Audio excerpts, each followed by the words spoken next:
तो दोस्तों हम लोग बात कर रहे हैं धर्मवीर भारती जी की किताब गुनाहों के देवता के बारे में। और दोस्तों ये भाग इस कहानी का अंतिम भाग है, तो कहानी का अंत जानने के लिए कहानी में बने रहिए। चलिए शुरू करते हैं। जब मन में प्यार जाग जाता है तो प्यार की किरण बादलों में छिप जाती है। अजब थी चंदर की किस्मत। इस बार तो सुधा गई थी तो उसके तन मन को एक गुलाबी नशे में सराबोर कर गई थी। चंदर उदास नहीं था, वह बेहद खुश था। खूब घूमता था और गर्मी के बावजूद खूब काम करता था। अपने पुराने नोट्स निकाल लिए थे और एक नई किताब की रूपरेखा सोच रहा था। उसे लगता था कि उसका पौरुष, उसकी शक्ति, उसका ओज, उसकी दृढ़ता सभी कुछ लौट आया है। उसे हरदम लगता कि गुलाबी पंखुड़ियों की एक छाया उसकी आत्मा को चूमती रहती है। वह जब भी कभी लेटता तो उसे लगता कि सुधा फूलों के धनुष की तरह उसके पलंग के आर पार पाटी पर हाथ टेक के बैठी है। उसे लगता कमरे में अब भी धूप की सौरभ लहरा रही है और हवाओं में सुधा के मधुर कंठ के श्लोक गूंज रहे हैं। 2 ही दिन में चंदर को लग रहा था कि उसकी जिंदगी में जहां जो कुछ टूट फूट गया है वह सब संभल रहा है। वह सब अभाव धीरे धीरे भर रहा है। उसके मन का पूजा गृह खंडहर हो चुका था। सहसा उस पर जैसे किसी ने आंसू छिड़क कर जीवन के वरदान से अभिशक्ति कर दिया था। पत्थर के बीच दबकर पिसे हुए पूजा गीत फिर से सस्वर हो उठे थे। मुरझाए हुए पूजा फूलों की पंखुड़ियों में फिर से रस छलक आया था और रंग चमक उठे थे। धीरे धीरे मंदिर का कंगूरा फिर सितारों से समझौता करने की तैयारी करने लगा था। चंदर की नसों में वेद मंत्रों की पवित्रता और ब्रज की वंशी की मधुराई पलकों में पलकें डालकर नाच उठी थी। सारा काम जैसे वह किसी अदृश्य आत्मा की आज्ञा से करता था। वह आत्मा सिवा सुधा के और भला किसकी थी? वह सुधामय हो रहा था। उसके कदम कदम में, बात बात में, सांस सांस में सुधा का प्यार फिर से लौट आया था। तीसरे दिन बिंती का एक पत्र आया। बिंती ने उसे दिल्ली बुलाया था और मामा जी डॉक्टर शुक्ला भी चाहते थे कि चंदर कुछ दिन के लिए दिल्ली चला आए तो अच्छा है। चंदर के लिए कुछ कोशिश भी कर रहे थे। उसने लिख दिया कि वह मई के अंत में या जून के प्रारंभ में आएगा और बिंती को बहुत बहुत सा स्नेह। उसने सुधा के आने की बात नहीं लिखी क्योंकि कैलाश ने मना कर दिया था। सुबह चंदर गंगा नहाता, नई पुस्तकें पढ़ता, अपने नोट्स दोहराता। दोपहर को सोता और रेडियो बजाता। शाम को घूमता और सिनेमा देखता। सोते वक्त कविताएं पढ़ता और सुधा के प्यार के बादलों में मुंह छिपाकर सो जाता। जिस दिन कैलाश जाने वाला था उसी दिन उसका एक पत्र आया कि वह और सुधा दिल्ली आ गए हैं। शंकर भैया और नीलू उसे पहुंचाने बंबई जाएंगे। चंदर सुधा के इलाहाबाद जाने का जिक्र किसी को भी न लिखे। यह उसके और चंदर के बीच की बात थी। खत के नीचे कुछ लाइनें थीं। चंदर, राम राम। तुमने मुझे जो साड़ी दी थी वह क्या अपनी भाभी श्रीमती जी के नाप की थी? वह मेरे घुटनों तक आती है। बूढ़ी होकर घिस जाऊंगी तो उसे पहना करूंगी। अच्छा स्नेह, और जो तुमसे कहा आई हूं उन बातों का ध्यान रहेगा ना? मेरी तंदुरुस्ती ठीक है। इधर मैंने गांधी जी की आत्मकथा पढ़नी शुरू की है। तुम्हारी सुधा। और हाँ लाला जी, मिठाई खिलाओ। दिल्ली में बहुत खबर है कि शरणार्थी विभाग में प्रयाग के एक प्रोफेसर आने वाले हैं। कैलाश तो बंबई चल दिया होगा। बंबई के पते से उसने बधाई का एक तार भेज दिया और सुधा को एयरमेल से उसने एक खत भेजा जिसमें उसने बहुत सी मिठाइयों का चित्र बना दिया था। लेकिन वह पसोवेश में पड़ गया। दिल्ली जाए या न जाए, वह अपने अंतर्मन से सरकारी नौकरी का विरोधी था। उसे तत्कालीन भारतीय सरकार और ब्रिटिश सरकार में ज्यादा अंतर नहीं लगता था। फिर हर दृष्टिकोण से वह समाजवादियों के अधिक समीप था। और अब वह सुधा से वायदा कर चुका था कि वह काम करेगा, ऊंचा बनेगा, प्रसिद्ध होगा। लेकिन पद स्वीकार कर ऊंचा बनना उसके चरित्र के विरुद्ध था। किंतु डॉक्टर शुक्ला कोशिश कर रहे थे। चंदर केंद्रीय सरकार के किसी ऊंचे पद पर आए, यह उनका सपना था। चंदर को कॉलेज की स्वच्छंद और ढीली नौकरी पसंद थी। अंत में उसने यह सोचा कि पहले नौकरी स्वीकार कर लेगा, बाद में फिर कॉलेज चला आएगा। एक दिन रात को जब वह बिजली बुझाकर, किताब बंद कर सीने पर रखकर सितारों को देख रहा था और सोच रहा था कि अब सुधा दिल्ली लौट गई होगी। अगर दिल्ली रह गया तो बंगले में किसे टिकाया जाएगा? इतने में किसी व्यक्ति ने फाटक खोलकर बंगले में प्रवेश किया। उसे ताज्जुब हुआ कि इतनी रात को कौन आ सकता है, और वह भी साइकिल लेकर। उसने बिजली जला दी, तार वाला था। साइकिल खड़ी कर तार वाला लॉन पर चला गया और तार दे दिया। दस्तखत करके उसने लिफाफा फाड़ा। तार डॉक्टर साहब का था। लिखा था कि अगली ट्रेन से फौरन चले आओ, स्टेशन पर सरकारी कार होगी सलेटी रंग की। उसके मन ने फौरन कहा, चंदर, हो गए तुम केंद्र में। उसकी आंखों से नींद गायब हो गई। वह उठा। अगली ट्रेन सुबह 3 बजे जाती थी। 11 बजे थे। अभी 4 घंटे थे। उसने एक अटैची में कुछ अच्छे से अच्छे सूट रखे, किताबें रखी और माली को सहेज कर चल दिया। मोटर को स्टेशन से वापस लाने की दिक्कत होती, ड्राइवर अब था नहीं, अतः नौकर को अटैची देकर पैदल चल दिया। राह में सिनेमा से लौटता हुआ रिक्शा मिल गया। चंदन ने सेकंड क्लास का टिकट लिया और ठाठ से चला। कानपुर में उसने सादी चाय पी और इटावा में रेस्तरां बार में जाकर खाना खाया। उसके बगल में मारवाड़ी दंपति बैठे थे जो सेकंड क्लास का किराया खर्च करके प्रायश्चित स्वरूप 1 आने की पकौड़ी और 2 आने की दाल मोठ से उदर पूर्ति कर रहे थे। हाथरस स्टेशन पर एक मजेदार घटना घटी। हाथरस में छोटी और बड़ी लाइनें क्रॉस करती हैं। छोटी लाइन ऊपर पुल पर खड़ी होती है। स्टेशन के पास जब ट्रेन धीमी हुई तो सेठ जी सो रहे थे। सेठानी ने बाहर झांक कर देखा और निसंकोच उनके पृथुल उदर पर कर प्रहार करके कहा, हो देखो रेलगाड़ी के सिर पर रेलगाड़ी। सेठ एकदम से चौंक कर जागे और उछल कर बोले, बाप रे बाप, उलट गई रेलगाड़ी, जल्दी सामान उतार। गए राम, ये तो जंगल है, कहते थे जेवर न ले चल। चंदर खिलखिलाकर हंस पड़ा। सेठ जी ने परिस्थिति समझी और चुपचाप बैठ गए। चंदर करवट बदल कर फिर पढ़ने लगा। इतने में ऊपर की गाड़ी से उतरकर कोई औरत हाथ में एक गठरी लिए आई और अंदर ज्यों ही घुसी कि मारवाड़ी बोला, बुड्ढी, ये सेकंड क्लास है। कोई सेकंड थर्ड तो सब गोविंद की माया है बच्चा। चंदर का मुंह दूसरी ओर था, लेकिन उसने सोचा गोविंद जी की माया का वर्णन और विश्लेषण करते हुए रेल के डिब्बों के वर्गीकरण को भी माया जाल बताना शायद भागवतकार की दिव्य दृष्टि से संभव होगा।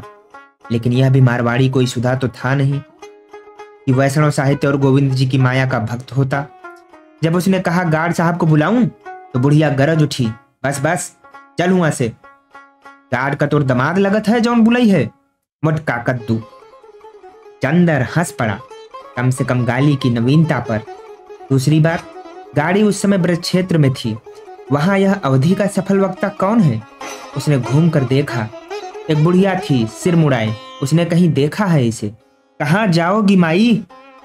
कानपुर जाबे, लेकिन यह गाड़ी तो दिल्ली जाएगी। तू बोलियो टुप्प से, हम ऐसे धमकावे में ना आई कि कानपुर जई है। उसने हाथ नचाकर चंदर से कहा और फिर जाने क्यों रुक गई और चंदर की ओर देखने लगी। फिर बोली, अरे चंदर बेटवा, कहाँ से आवत हो तू? ओह बुआ जी हैं। सिर मुड़ा लिया तो पहचान में ही नहीं आती। चंदर ने फौरन उठकर पांव छुए। बुआ जी वृंदावन से आ रही थी। वह बैठ गई। बोली, वो नटिनिया मर गई कि है बहिन? कौन? वही बिनती। मरेगी क्यों? भैया सुकुल तो हमार कुल डुबोई दिहिन, लेकिन जैसे वो हमारी बिटिया के मड़वा तरह से उठाए लिहिन, वैसे भगवान चाहे तो नहु के लड़की से समझी। चंदर कुछ नहीं बोला। थोड़ी देर बाद खुद बड़बड़ाती हुई बुआ जी बोली, अब हमें क्या करे को है? हम सब मोह माया त्याग दिया, लेकिन हमारे त्याग में कुछ समर्थ है तो सुकुल को बदला मिली है। कानपुर की गाड़ी आई तो चंदर खुद उन्हें बिठा लाया। विचित्र थी बुआ जी। बेचारी कभी समझ ही नहीं पाई कि बिनती को उठाकर डॉक्टर साहब ने उपकार किया या अपकार। और मजा तो यह है कि एक ही वाक्य के पूर्वार्ध में माया मोह से विरक्ति की घोषणा और उत्तरार्ध में दुर्वासा का साप। हिंदुस्तान के सिवा ऐसे नमूने कहीं भी मिलने मुश्किल है। इतने में चंदर की गाड़ी ने सीटी दी। वह भागा। बुआ जी ने चंदर का ख्याल छोड़कर अपने बगल के मुसाफिर से लड़ना शुरू कर दिया। वह दिल्ली पहुंचा। 2-3 साल पहले भी वह दिल्ली आया था, लेकिन अब दिल्ली स्टेशन की चहल पहल ही दूसरी थी। गाड़ी घंटा भर लेट थी। 9 बज चुके थे। अगर मोटर न मिली तो भी इतनी मशहूर सड़क पर डॉक्टर साहब का बंगला था कि चंदर को विशेष दिक्कत न होती। लेकिन जो ही वह प्लेटफॉर्म से बाहर निकला तो उसने देखा कि जहां मरकरी की बड़ी सर्च लाइट लगी है, ठीक उसी के नीचे सलेटी रंग की शानदार कार खड़ी थी, जिसके आगे पीछे क्राउन लगा था और सामने तिरंगा। आगे लाल वर्दी पहने एक खानसामा बैठा है और पीछे एक सिख ड्राइवर खड़ा है। चंदर का सूट चाहे जितना अच्छा हो, लेकिन इस शान के लायक तो नहीं ही था। फिर भी वह बड़े रौब से गया और ड्राइवर से बोला, यह किसकी मोटर है? सरकारी गड्डी है जी। सिख ने अपनी प्रतिभा का परिचय दिया। क्या यह डॉक्टर शुक्ला ने भेजी है? जी हाँ हुजूर। एकदम उसका स्वर बदल गया। आप ही उनके लड़के हैं, चंदर बहादुर साहब? उसने उतर कर सलाम किया। दरवाजा खोला। चंदर बैठ गया। कुली को एक अटैची के लिए अठन्नी दी। मोटर उड़ चली। चंदर बहुत उदार विचारों का था, लेकिन आज तक वह डॉक्टर साहब की 19वीं सदी वाली पुरानी कार पर ही चढ़ा था। इस राज मुकुट और राष्ट्रीय ध्वज से सुशोभित मोटर पर कांसामे के साथ चढ़ने का उसका पहला ही मौका था। उसे लगा जैसे इस समय तिरंगे का गौरव और महान ब्रिटिश साम्राज्य के इस क्राउन का शासन दंभ उसके मन को उड़ाए लिए जा रहा है। चंदर तन कर बैठा, लेकिन थोड़ी देर बाद स्वयं उसे अपने मन पर हंसी आ गई। फिर वह सोचने लगा कि जिन लोगों के हाथ में आज शासन सत्ता है, मोटरों और खानसामों ने उनके हृदयों को इस तरह बदल दिया है। वे भी तो बेचारे आदमी हैं। इतने दिनों से प्रभुता के प्यासे, बेकार हम लोग उन्हें गाली देते हैं। फिर चंदर उन लोगों का ख्याल करके हंस पड़ा। दिल्ली में इलाहाबाद की अपेक्षा कम गर्मी थी। कार एक बंगले के अंदर मुड़ी और पोर्टिको में रुक गई। बंगला नए सादे अमेरिकन ढंग का बना हुआ था। खानसामे ने उतर कर दरवाजा खोला। चंदर उतर पड़ा।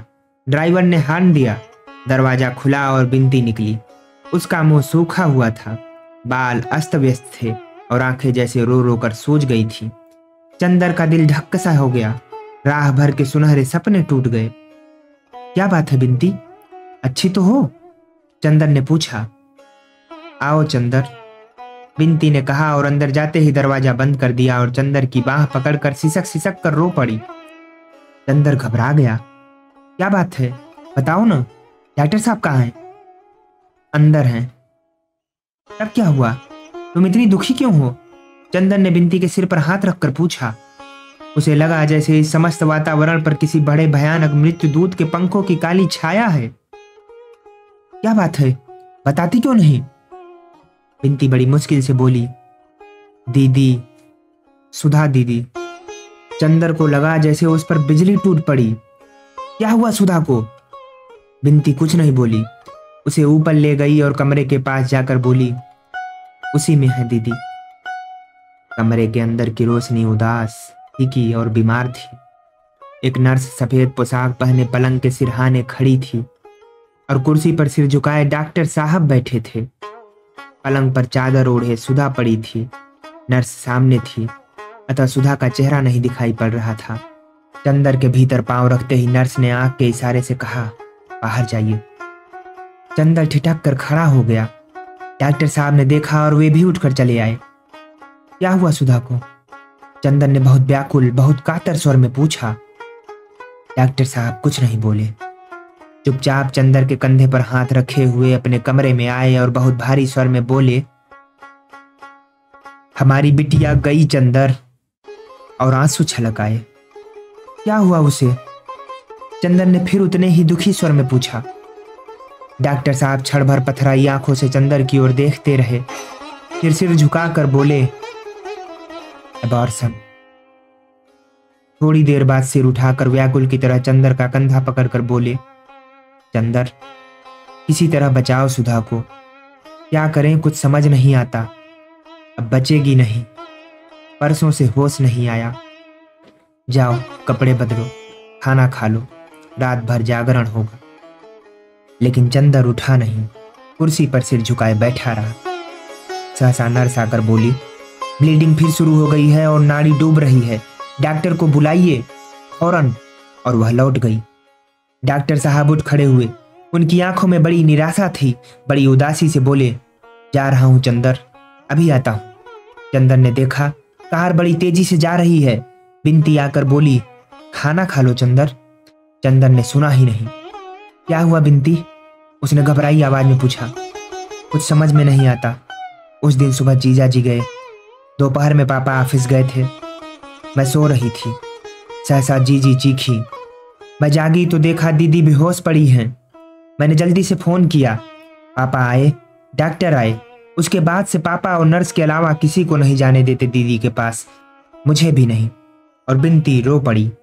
चंदर कुछ नहीं बोला, चुपचाप पत्थर की मूर्ति सा कुर्सी पर बैठा रहा।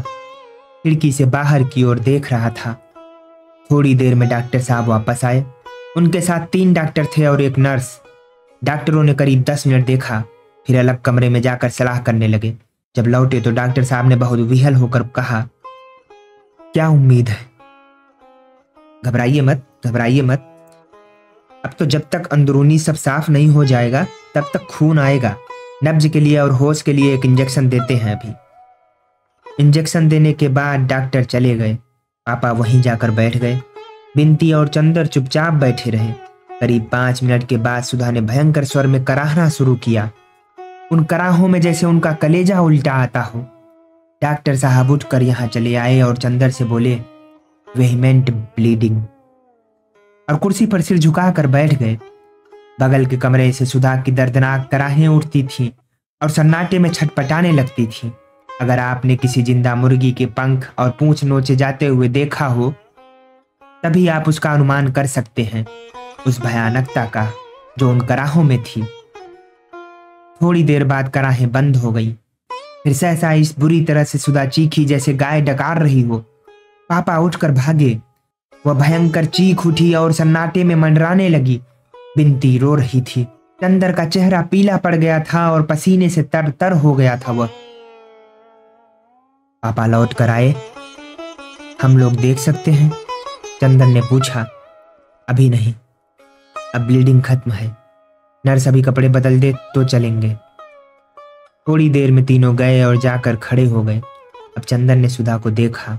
उसका चेहरा सफेद पड़ गया था, जैसे जाड़े के दिनों में थोड़ी देर पानी में रहने के बाद उंगलियों का रंग रक्तहीन श्वेत हो जाता है। गालों की हड्डियां निकल आई थी और होठ काले पड़ गए थे। पलकों के चारों ओर कालापन गहरा गया था और आंखें जैसे बाहर निकली पड़ती थी। खून इतना अधिक बह गया था कि लगता था बदन पर चमड़े की एक हल्की झिल्ली मढ़ दी गई हो। यहाँ तक कि भीतर की हड्डी के उतार चढ़ाव तक स्पष्ट दिख रहे थे। चंदन ने डरते डरते माथे पर हाथ रखा। सुधा के होठों में कुछ हरकत हुई। उसने मुंह खोल दिया और आंखें बंद किए हुए ही उसने करवट बदली। फिर कराही और सिर से पैर तक उसका बदन कांप उठा। नर्स ने नाड़ी देखी और कहा कि अब ठीक है, कमजोरी बहुत है। थोड़ी देर बाद पसीना निकलना शुरू हुआ। पसीना पोंछते पोंछते 1 बज गया। बिनती बोली डॉक्टर साहब से, मामा जी अब आप सो जाइए, चंदर देख लेंगे आज। नर्स है ही। डॉक्टर साहब की आंखें लाल हो रही थी। सबके कहने पर वह अपनी सीट पर लेटे रहे। नर्स बोली, मैं बाहर आराम कुर्सी पर थोड़ा देर बैठ लूं, कोई जरूरत हो तो बुला लेना। चंदर जाकर सुधा के सिरहाने बैठ गया। बिनती बोली, तुम थके आए हो, चलो तुम भी सो रहो, मैं देख रही हूं। चंदन ने कुछ जवाब नहीं दिया, चुपचाप बैठा रहा। बिनती ने सभी खिड़कियां खोल दी और चंदर के पास ही बैठ गई। सुधा सो रही थी चुपचाप। थोड़ी देर बाद बिनती उठी, घड़ी देखी, मुंह खोलकर दवा दी। सहसा डॉक्टर साहब घबराए हुए से आए। क्या बात है, सुधा क्यों चीखी? कुछ नहीं, सुधा तो सो रही है चुपचाप। बिनती बोली। अच्छा, मुझे नींद में लगा कि वह चीखी है।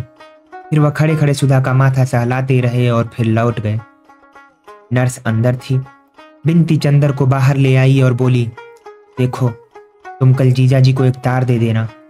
लेकिन अब वह होंगे कहाँ? विजयपट्टनम या कोलंबो में। जहाजी कंपनी के पते से दिलवा देना तार। दोनों फिर जाकर सुधा के पास बैठ गए। नर्स बाहर सो रही थी। 3:30 बज गए थे। ठंडी हवा चल रही थी। बिनती चंदर के कंधे पर सिर रखकर सो गई। सहसा सुधा के होठ हिले और उसने कुछ अस्फुट स्वर में कहा। चंदर ने सुधा के माथे पर हाथ रखा। माथा सहसा जलने लगा था। चंदर घबरा उठा। उसने नर्स को जगाया। नर्स ने बगल में थर्मामीटर लगाया। तापक्रम 105 था। सारा बदन जल रहा था और रह रह कर वह कांप उठती थी। चंदन ने फिर घबरा कर नर्स की ओर देखा। घबराइए मत, डॉक्टर अभी आएगा। लेकिन थोड़ी देर में हालत और बिगड़ गई और फिर उसी तरह दर्दनाक कराहें सुबह की हवा में सिर पटकने लगी। नर्स ने इन लोगों को बाहर भेज दिया और बदन अंगोछने लगी। थोड़ी देर में सुधा ने चीख कर पुकारा, पापा!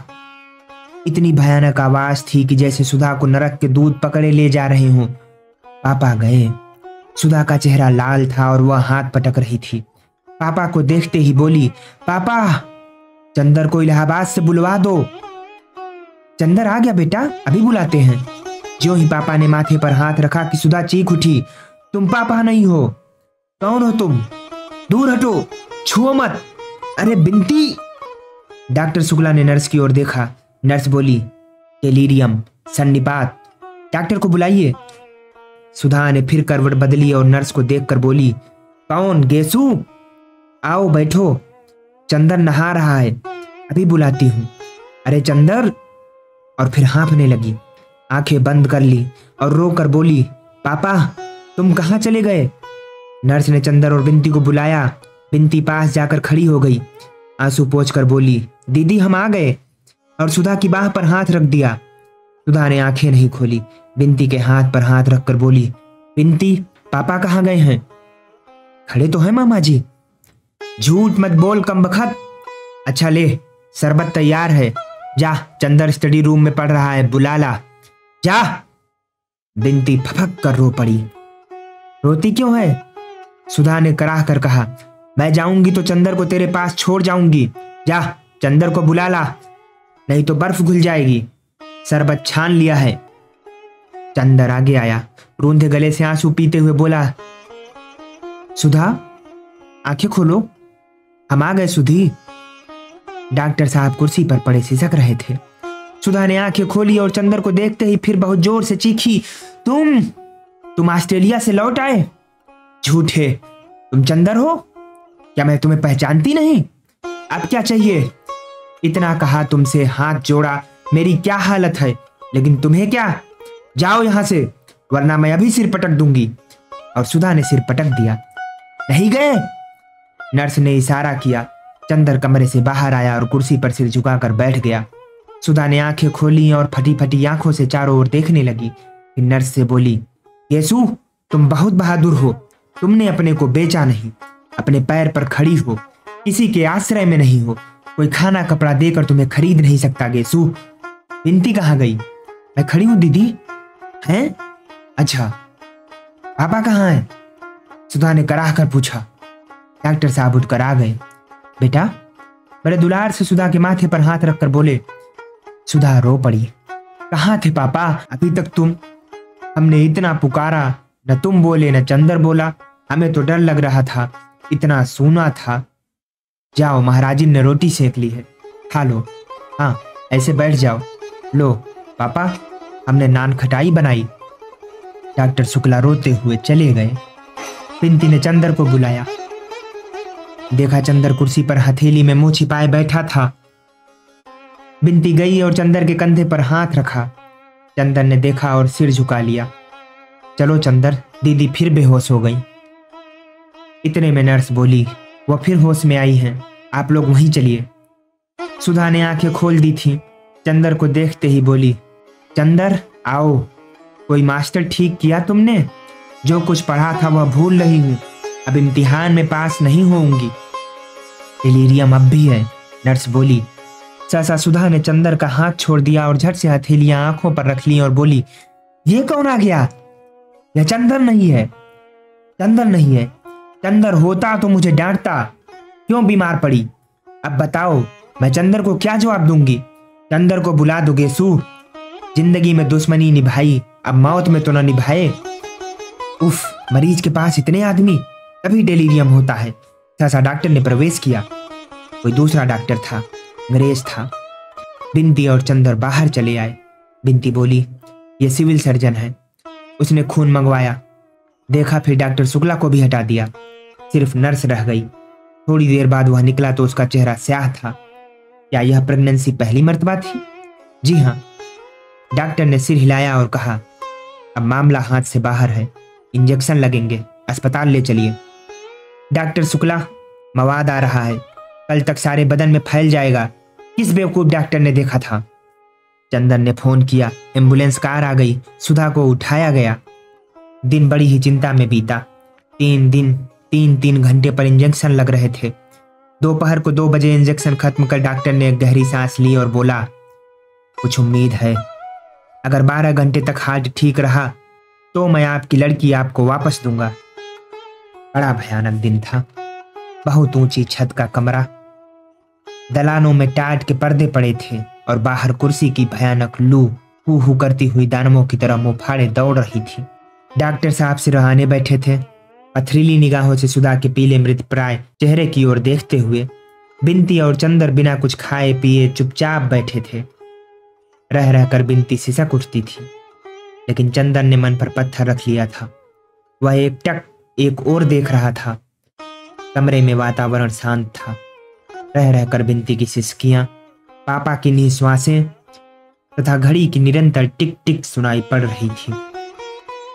चंदर का हाथ बिनती की गोद में था। एक मूक संवेदना ने बिनती को संभाल रखा था। चंदर कभी बिनती की ओर देखता, कभी घड़ी की ओर, सुधा की ओर नहीं देख पाता था। दुख अपनी पूरी चोट करने के वक्त अक्सर आदमी की आत्मा और मन को क्लोरोफार्म सुंघा देता है। चंदर कुछ भी सोच नहीं पा रहा था।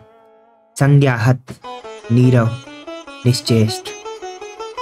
घड़ी की सुई अविराम गति से चल रही थी। सर्जन कई दफे आए। नर्स ने आकर टेम्परेचर लिया। रात को 11 बजे टेम्परेचर उतरने लगा। डॉक्टर शुक्ला की आंखें चमक उठी। ठीक 12:05 पर सुधा ने आंखें खोल दी।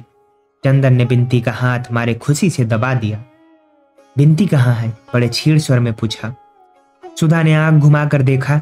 पापा को देखते ही मुस्कुरा पड़ी। बिनती और चंदर उठकर आ गए। आहा, चंदर तुम आ गए? हमारे लिए क्या लाए? पगली कहीं की। मारे खुशी के चंदर का गला भर आया। लेकिन तुम इतनी देर में क्यों आए चंदर? कल रात को ही आ गए थे हम। चलो चलो, झूठ बोलना तो तुम्हारा धर्म बन गया। कल रात को आ गए होते तो अभी तक हम अच्छे भी हो गए होते। और वह हाँफने लगी। सर्जन आया। बात मत करो, उसने कहा। उसने एक मिक्सचर दिया, फिर आला लगाकर देखा और डॉक्टर शुक्ला को अलग ले जाकर कहा, अभी 2 घंटे और खतरा है, लेकिन परेशान मत होइए। अब 70% आशा है। मरीज जो कहे उसमें बाधा मत दीजिएगा, उसे जरा भी परेशानी न हो। सुधा ने चंदर को बुलाया। चंदर, पापा से मत कहना, अब मैं बचूंगी नहीं। अब कहीं मत जाना, यहीं बैठो। छी पगली, डॉक्टर कह रहा है अब खतरा नहीं है। चंदर ने बहुत प्यार से कहा, अभी तो तुम हमारे लिए जिंदा रहोगी ना? कोशिश तो कर रही हूं चंदर, मौत से लड़ रही हूं। चंदर, उन्हें तार दे दो, पता नहीं देख पाऊंगी या नहीं। दे दिया सुधा, चंदर ने कहा और सिर झुकाकर सोचने लगा। क्या सोच रहे हो चंदर? उन्हें इसीलिए देखना चाहती हूं कि मरने के पहले उन्हें क्षमा कर दूं, उनसे माफी मांग लूं। चंदर, तुम तकलीफ का अंदाजा नहीं कर सकते। डॉक्टर शुक्ला आए। सुधा ने कहा, पापा आज तुम्हारी गोद में लेट लें। उन्होंने सुधा का सिर गोद में रख लिया। पापा, चंदर को समझा दो, ये अब अपना ब्याह तो कर ले। हाँ पापा, हमारी भागवत मंगवा दो। शाम को मंगवा देंगे बेटी, अब 1 बज रहा है। देखा, सुधा ने कहा। बिनती, यहाँ आओ। बिनती आई। सुधा ने उसका माथा चूमकर कहा, रानी, जो कुछ तुझे आज तक समझाया वैसा ही करना। अच्छा, पापा तेरे जिम्मे हैं।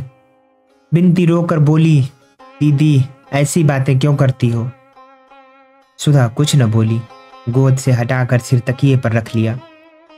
जाओ पापा, अब सो रहो तुम। सो लूंगा बेटी, जाओ, नहीं फिर हम अच्छे नहीं होंगे। जाओ। सर्जन का आदेश था कि मरीज के मन के विरुद्ध कुछ नहीं होना चाहिए। डॉक्टर शुक्ला चुपचाप उठे और बाहर बिछे पलंग पर लेट रहे। सुधा ने चंदर को बुलाया। बोली, मैं झुक नहीं सकती। बिनती, यहाँ आ। हाँ। चंदर के पैर छू। अरे अपने माथे पे नहीं पगली, मेरे माथे से लगा दे, मुझसे झुका नहीं जाता। बिनती ने रोते हुए सुधा के माथे में चरण धूल लगा दी। रोती क्यों है पगली? मैं मर जाऊं तो चंदर तो है ही। अब चंदर तुझे कभी नहीं रुलाएंगे, चाहे पूछ लो। इधर आओ चंदर, बैठ जाओ। अपना हाथ मेरे होठों पर रख दो, ऐसे। अगर मैं मर जाऊं तो रोना मत चंदर। तुम ऊंचे बनोगे तो मुझे बहुत चैन मिलेगा। मैं जो कुछ नहीं पा सकी वह शायद तुम्हारे ही माध्यम से मिलेगा मुझे। और देखो, पापा को अकेले दिल्ली में न छोड़ना, लेकिन मैं मरूंगी नहीं चंदर। यह नरक भोग कर भी तुम्हें प्यार करूंगी। मैं मरना नहीं चाहती, जाने फिर कभी तुम मिलो या न मिलो। चंदर, उफ, कितनी तकलीफ है चंदर। हम लोगों ने कभी ऐसा नहीं सोचा था। अरे हटो हटो चंदर। सहसा सुधा की आंखों में फिर अंधेरा छा गया। भागो चंदर, तुम्हारे पीछे कौन खड़ा है? चंदर घबरा कर उठ गया। पीछे कोई नहीं था। अरे चंदर, तुम्हें पकड़ रहा है। चंदर, तुम मेरे पास आओ।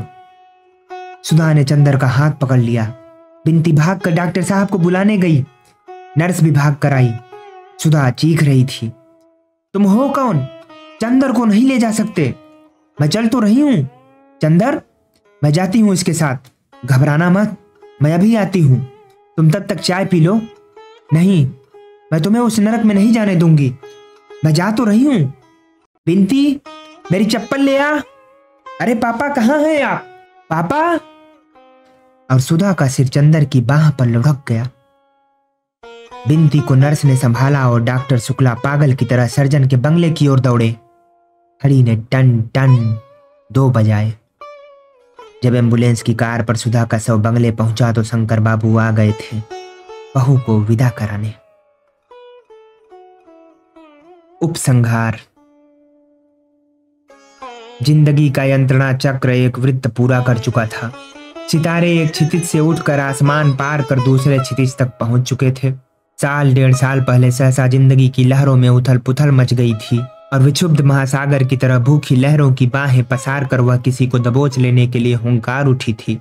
अपनी भयानक लहरों के सिकंजे में सभी को झकझोर कर, सभी के विश्वासों और भावनाओं को चकनाचूर कर, अंत में सबसे प्यारे, सबसे मासूम और सबसे सुकुमार व्यक्तित्व को निगल कर अब धरातल शांत हो गया।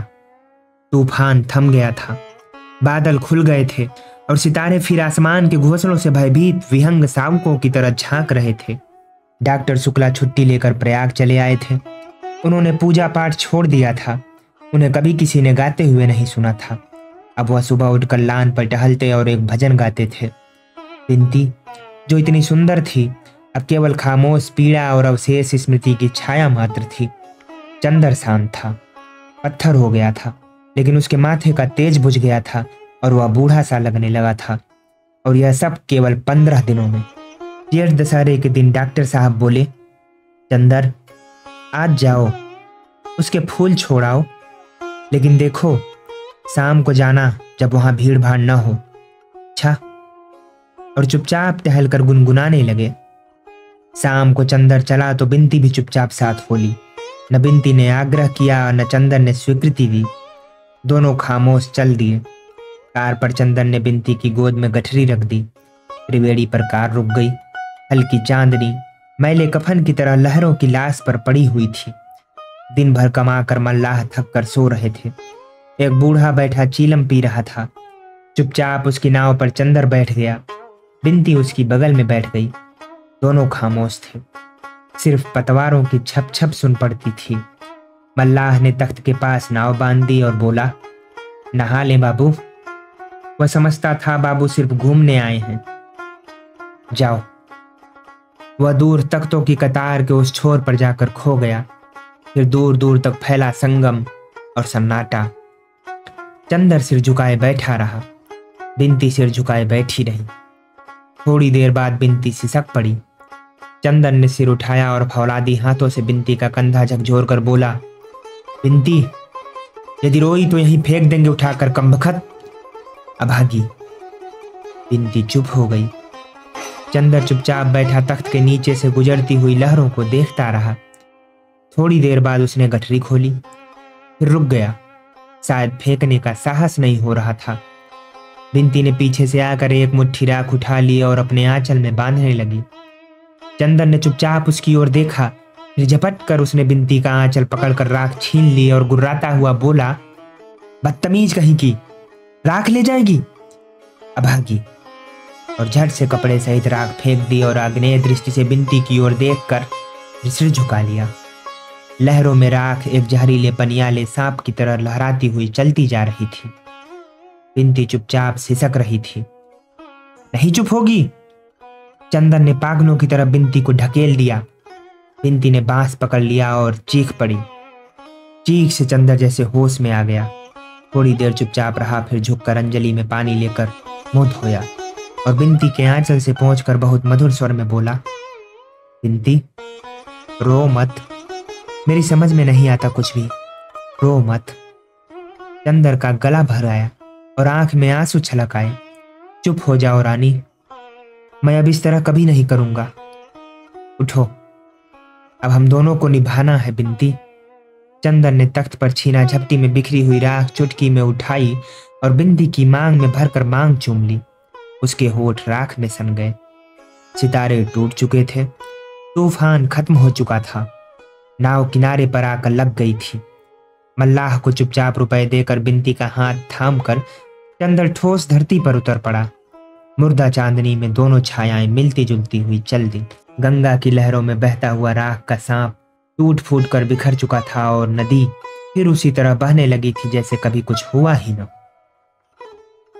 हमारे साथ चैनल पर आखिरी तक बने रहने के लिए आपका बहुत बहुत धन्यवाद। दोस्तों, ये उपन्यास फिलहाल खत्म हुआ।